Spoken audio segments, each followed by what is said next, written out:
Pas à pas présente Conversion vitaminée. Conversion vitaminée. Conversion vitaminée. les clés pour réussir votre conversion vers SAP S/4HANA. Bonjour, j'ai le plaisir d'accueillir Luc Larderet, directeur Business Operations chez Pas à Pas. Le sujet du jour, comment le groupe Servin a déployé l'ERP SAP S/4HANA. Première question très classique, Luc. Peux-tu nous décrire ton client, le groupe Servin ? C'est un façonnier pour la parfumerie et la cosmétique. Ils ont près de 60 ans d'expérience. C'est un groupe familial qui réalise 30 millions d'euros de chiffre d'affaires avec près de 600 collaborateurs répartis sur 3 sites. Ils réalisent plus de 50 millions de produits par an. Pourquoi est-ce qu'ils ont choisi SAP S/4HANA ?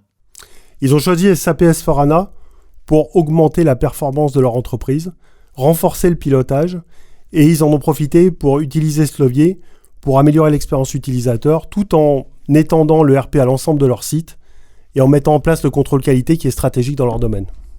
Donc c'était un projet ambitieux. C'était un projet d'autant plus ambitieux que Pas à Pas et Servin ont réalisé la première conversion vers SAP S/4HANA. C'était essentiel pour le groupe Servin d'avoir accès aux dernières innovations, d'avoir accès à une meilleure expérience utilisateur et de pouvoir utiliser cette version pour la déployer sur l'ensemble des sites. Alors justement, quelles ont été les grandes étapes de leur conversion vers SAP S/4HANA ? La première a consisté en une analyse de la possibilité de conversion, du projet d'évolution qui suivait et la mise en œuvre d'un proof of concept pour s'assurer que les analyses qu'on avait faites se vérifiaient bien dans la réalité. Comme c'était la première conversion, les équipes de Pas à Pas, les équipes de Servin et les équipes de SAP ont été impliquées dans cette étape. Nous avons ensuite réalisé une conversion ISO-fonctionnelle pour passer sur S4 les fonctionnalités actuelles chez Servin. Et ensuite, nous avons intégré le nouveau module de contrôle qualité dans SAP et mis en œuvre l'ensemble sur les 3 sites de production, dont le site qui n'était pas encore déployé. Donc en tout, le projet a pris combien de temps ?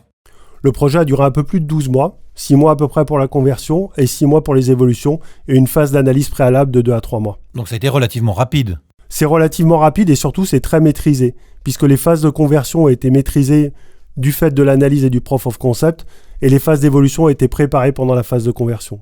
Alors qu'est-ce qui a fait que ce projet a été un succès et notamment qui a été impliqué chez Servin au niveau des équipes ? Alors le succès est lié à des effets multiples, mais les équipes métiers ont été impliquées sur la validation de l'iso-fonctionnalité du nouveau système, l'étude de besoins sur la mise en œuvre du contrôle qualité et le déploiement sur la nouvelle usine. Il y a eu un appui fort de la direction et une implication très forte pour apporter du sponsorship, mobiliser les énergies, mobiliser les équipes et surtout donner l'axe directeur pour que le projet puisse être mené dans la bonne direction.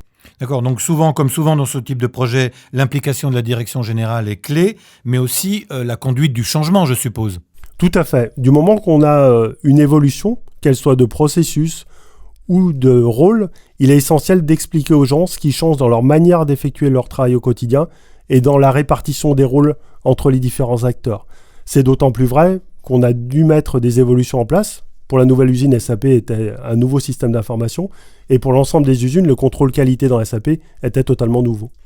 J'ai l'impression que ce qui est intéressant dans ce projet, c'est que l'existant a été préservé et que les évolutions ont été ajoutées dans un second temps.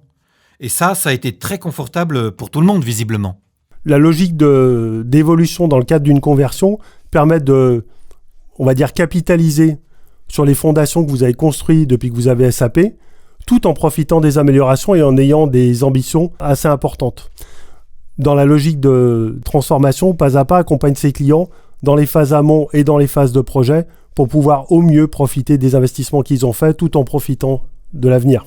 D'accord. Et donc si on revient justement sur Servin, quels sont, pour résumer, les 3 avantages concrets que le groupe Servin a obtenus de sa conversion vers SAP S/4HANA ? Servin a gagné en rapidité, en pilotage, et donc un système d'information qui est beaucoup plus performant par rapport à ses enjeux. Dans un second temps, ça leur a permis d'étendre à l'ensemble du groupe l'ERP et donc d'avoir un système d'information d'entreprise unique avec une extension de périmètre sur la partie contrôle qualité.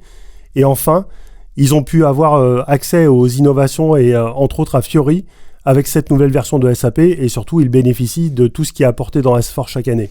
Et ce projet, est-ce qu'il est reproductible à d'autres entreprises ? Tout à fait. Aujourd'hui, on imagine à 90% le parc client qu'il est possible de convertir.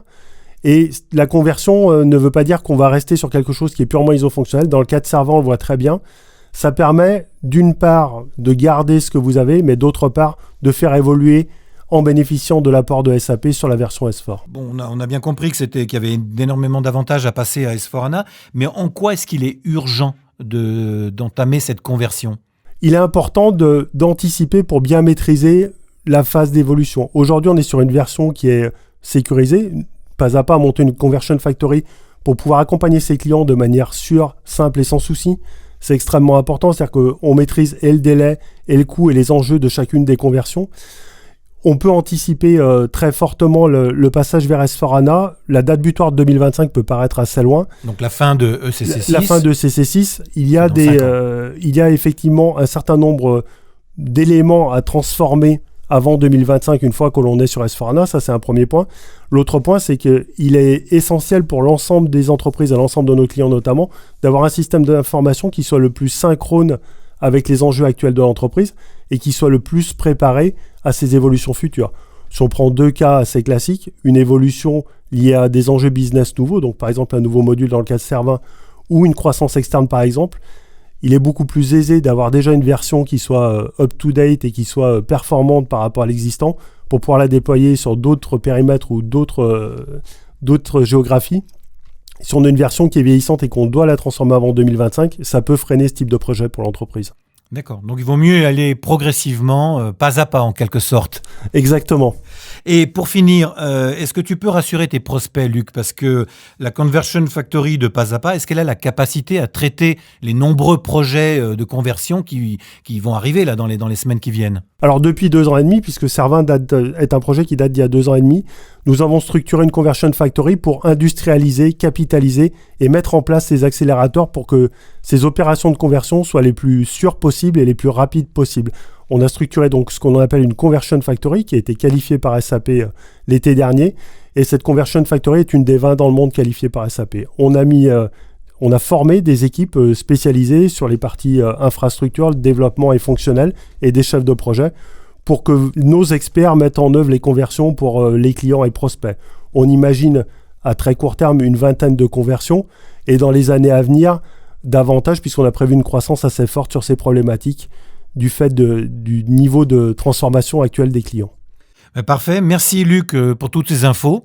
Donc si vous aussi vous voulez réussir votre conversion vers S4HANA, eh bien rendez-vous sur le site de la Conversion Factory www.s4-conversionfactory.com. Merci.